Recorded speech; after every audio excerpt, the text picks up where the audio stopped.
ഉണ്ട്. കേരയിൽ നമുക്കൊന്ന് വെച്ച് നോക്കാം. നമുക്കത് വൃത്തിയാക്കി എടുക്കുകയാണ്. നമുക്കിതൊന്ന് ആദ്യം വൃത്തിയാക്കിയിട്ട് വരാം. ഹായ് ഗെയ്സ്, നമുക്കിന്ന് നെയ്മത്തി കിട്ടിയിട്ടുണ്ട്. അത് വൃത്തിയാക്കി എടുത്തിട്ടുണ്ട്. ഇരുമ്പം പുളി പുളിഞ്ചിക്കാന്ന് പറയും. മല്ലിപ്പൊടി, മുളക് പൊടി, മഞ്ഞൾപ്പൊടി, ഉലുവ, ഉള്ളി 2-3 കഷ്ണം, പുളി, തേങ്ങ. അപ്പോൾ നമുക്കിതിനെ ഒന്നാദ്യം കൂട്ട് റെഡിയാക്കാം. ഇതിലോട്ടുള്ള കൂട്ടാണ് തേങ്ങ, മഞ്ഞൾപ്പൊടി, ഉലുവ 1 ടീസ്പൂൺ, പുളി 1, ഇതൊരു ചെറിയ നെല്ലിക്ക വലുപ്പത്തിനാണ്. ചെറിയ ഉള്ളി 3-4 എടുക്കാം. മുളക് പൊടി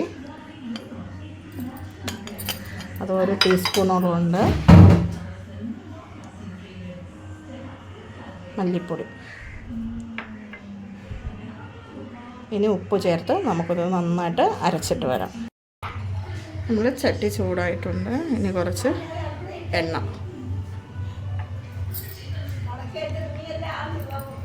കറിവേപ്പില,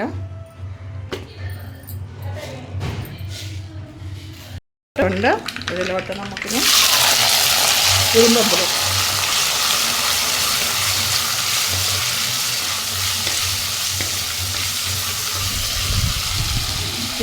ചേർത്ത്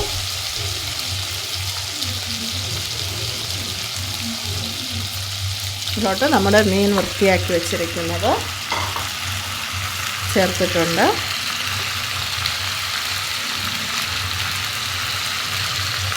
നമ്മൾ വെച്ചിരിക്കുന്ന കൂട്ട് നല്ല മഷി പോലെ അരയണ്ട കേട്ടോ.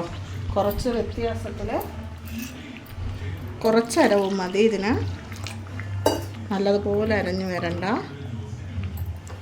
ഇനി ആവശ്യത്തിന് വെള്ളം.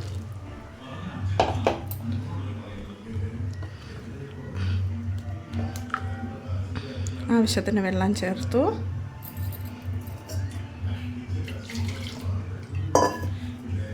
ഞാനിത് കൂട്ടുണ്ടാക്കിയപ്പോൾ തന്നെ ഉപ്പ് ചേർത്തിട്ടുണ്ടായിരുന്നു.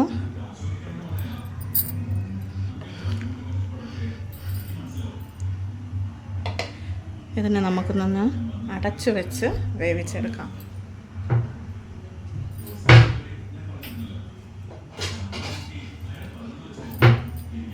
അടച്ചു വെച്ചൊന്ന് വേവിച്ചെടുക്കാം.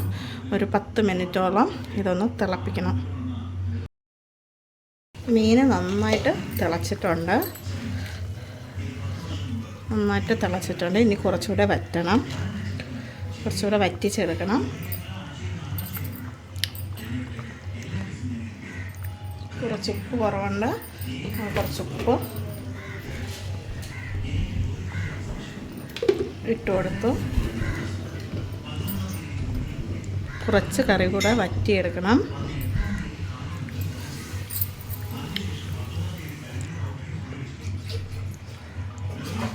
നമുക്കൊന്ന് അടച്ചു വെച്ചിട്ട് കുറച്ചുകൂടി ഒന്ന് വറ്റിക്കാം.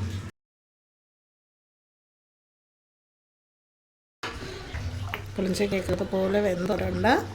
അപ്പോൾ എല്ലാവരും ഇതൊന്ന് ട്രൈ ചെയ്ത് നോക്കണം. സബ്സ്ക്രൈബ് ചെയ്യണം, ഷെയർ ചെയ്യണം, കമൻറ്റ്, ലൈക്ക് ചെയ്യണം.